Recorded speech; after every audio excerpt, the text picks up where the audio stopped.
Hello and welcome to viewers of Sravan Narayan Physics on YouTube channel. My dear students, today in this video lecture I am going to discuss to you people about a very important electrostatic phenomena. This phenomena is called electrostatic shielding.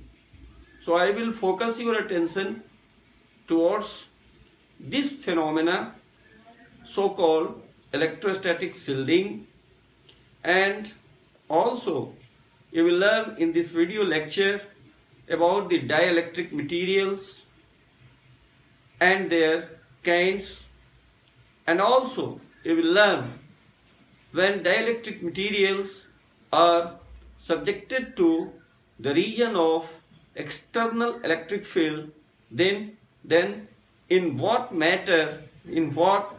manner such materials will behave. So let us start.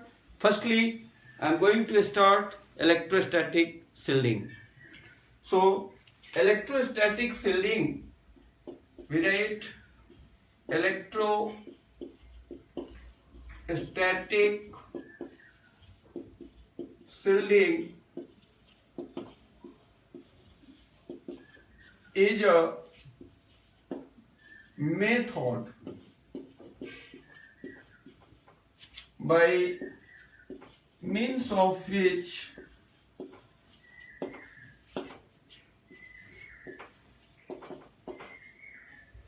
a sensitive instrument is protected from an external electric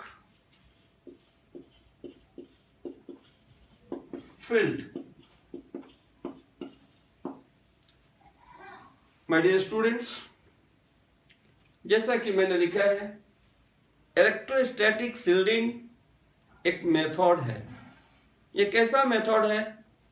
ये एक ऐसा method है जिसके द्वारा एक highly sensitive instrument, जिसे यदि किसी एक्सटर्नल इलेक्ट्रिक फील्ड में रख दिया जाए तो उस एक्सटर्नल इलेक्ट्रिक फील्ड के प्रभाव से उसे वंचित कर दिया जाए, उस पर कोई असर न पड़े। ऐसे मेथड को हम लोग इलेक्ट्रोस्टैटिक शील्डिंग कहते हैं। यह इलेक्ट्रोस्टैटिक शील्डिंग वास्तव में एक इवेंट भी कहा जा सकता है। कल्पना करो, हमारे पास एक कंडक्टर है। यह कंडक्टर चार्ज है अथवा अनचार्ज, किस डिग्री लेवल तक यह चार्ज है, अथवा इसकी शेप क्या है, इसकी साइज क्या है, इन बातों पर हम बिल्कुल ही ध्यान नहीं देंगे।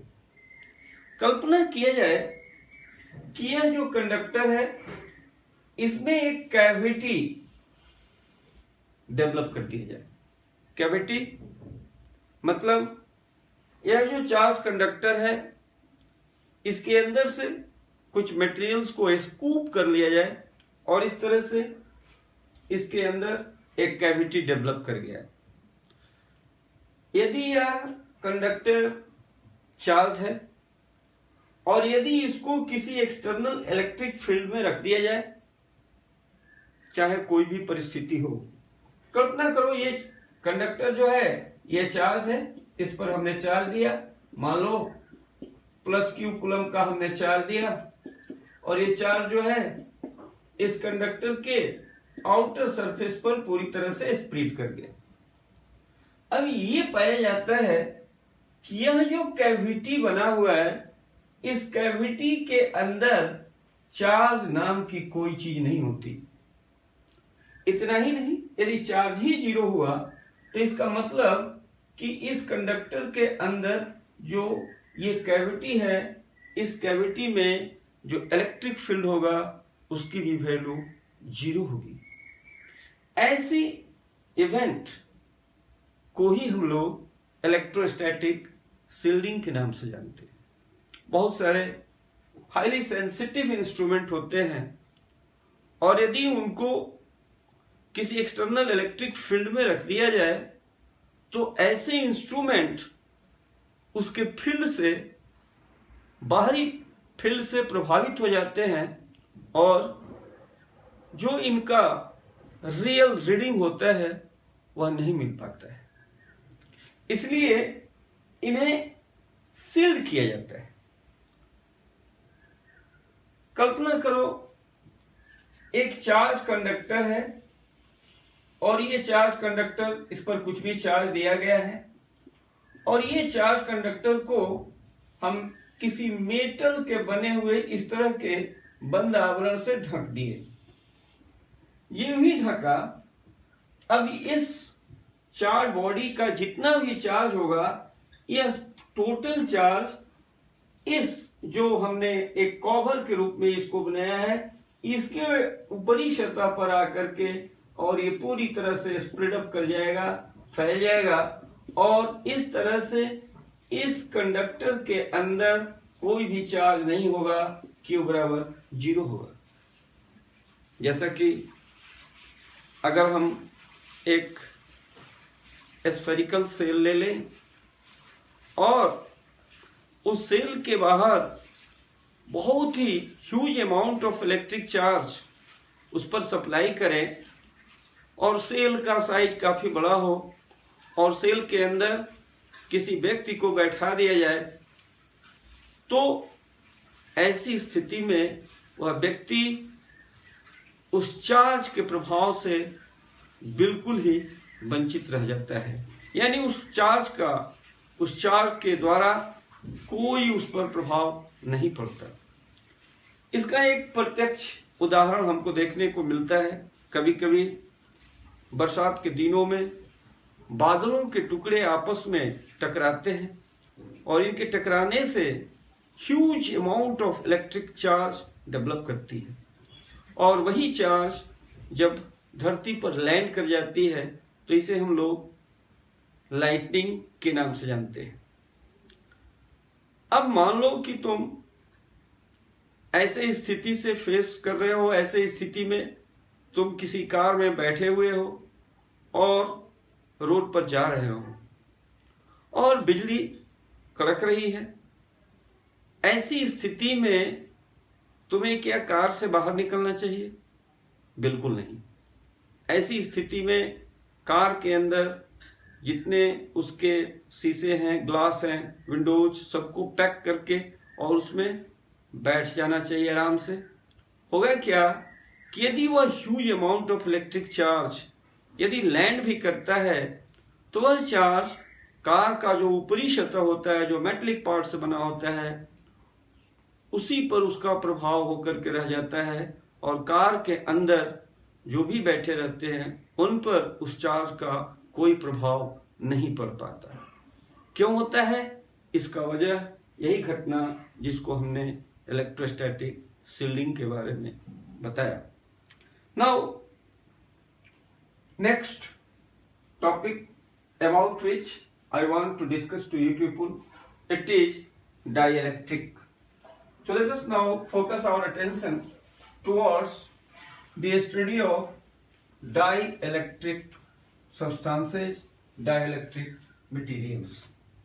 So firstly, I would like to discuss to you people what is dielectric material. Dielectric material क्या होता है? तुम जानते हो, कंडक्टर और इंसुलेटर। जो तुम इंसुलेटर के नाम से जानते हो, उन इंसुलेटिंग बॉडीज या इंसुलेटर्स को ही हम डाइलेक्ट्रिक मटेरियल्स कहते हैं। यानी जो डाइलेक्ट्रिक मटेरियल्स होते हैं उनके बारे में सिर्फ ये जानो कि dielectric materials are nothing but non conducting substances. ये जो नॉन कंडक्टिंग सब्सटेंसेज होते हैं जिनको तुम डाइलेक्ट्रिक मटेरियल कहते हो, जैसा कि तुम जानते हो इनमें फ्री इलेक्ट्रॉन्स की जो संख्या होती है, इनको हम लोग मोबाइल चार्ज कैरियर्स के नाम से जानते हैं, इनकी संख्या या तो नेग्लिजिबल होती है या फिर होती ही नहीं। ऐसे मटेरियल को ही हम लोग इंसुलेटर, नॉन कंडक्टिंग सब्सटेंस या फिर डाइलेक्ट्रिक मटेरियल्स के नाम से जानते हैं। अब ये जो डाइलेक्ट्रिक मटेरियल्स होते हैं, इन डाइलेक्ट्रिक मटेरियल्स के दो काइंड्स होते हैं। Dielectric materials, there are two kinds.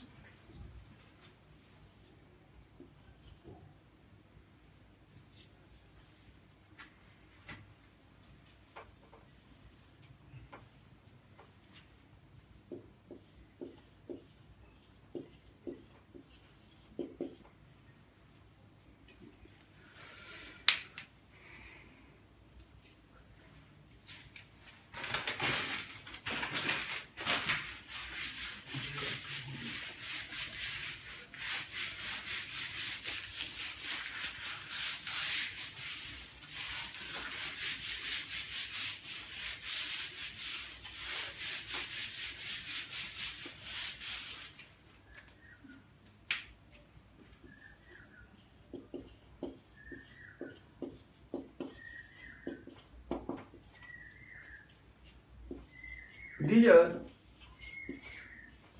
called insulating or non-conducting materials having mobile charge carriers having no mobile charge carriers.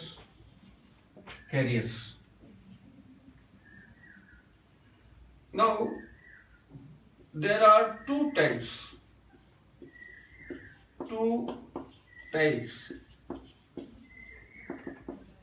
First, it is called polar dielectric. Second, it is called non-polar dielectric. प्यारे बच्चों, ये जो dielectric materials होते हैं ये दो तरह के होते हैं। एक को हम लोग पोलर डाइलेक्ट्रिक के नाम से जानते हैं, दूसरे को हम लोग नॉन पोलर डाइलेक्ट्रिक के नाम से जानते हैं। अब जरा देखा जाए पोलर डाइलेक्ट्रिक किसको कहेंगे। Polar dielectric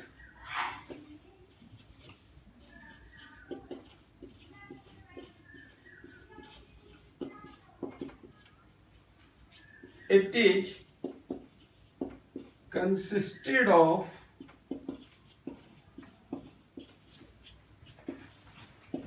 polar molecules,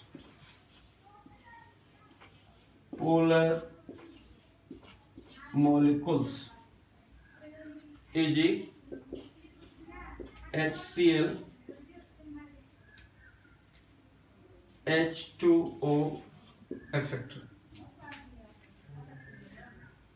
polar dielectric ऐसे डाइलेक्ट्रिक मटेरियल्स होते हैं जिनका निर्माण पोलर मॉलिक्यूल से होता है। इसके एग्जाम्पल्स के रूप में जैसे HCl हुआ, H2O हुआ। दूसरा जो काइंड होता है हम लोग कहते हैं non polar dielectric. Non polar dielectric कहते हैं।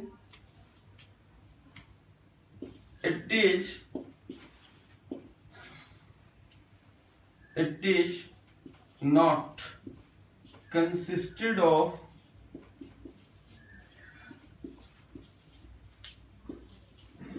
पोलर मॉलिक्यूल्स, यानी इनका निर्माण पोलर मॉलिक्यूल से नहीं होता। जैसे H2, O2 एक्सेट्रा। जैसे हाइड्रोजन मॉलिक्यूल की बात करें, ऑक्सीजन मॉलिक्यूल की बात करें, ये सब के सब नॉन पोलर डाइलेक्ट्रिक के नाम से जाने जाते हैं। अब जरा पोलर मॉलिक्यूल किसको कहेंगे भाई? क्योंकि पोलर सब्सटेंसेस, पोलर डाइलेक्ट्रिक्स के बारे में हमने कहा कि पोलर डाइलेक्ट्रिक्स वे होते हैं जिनका निर्माण पोलर मॉलिक्यूल से होता है।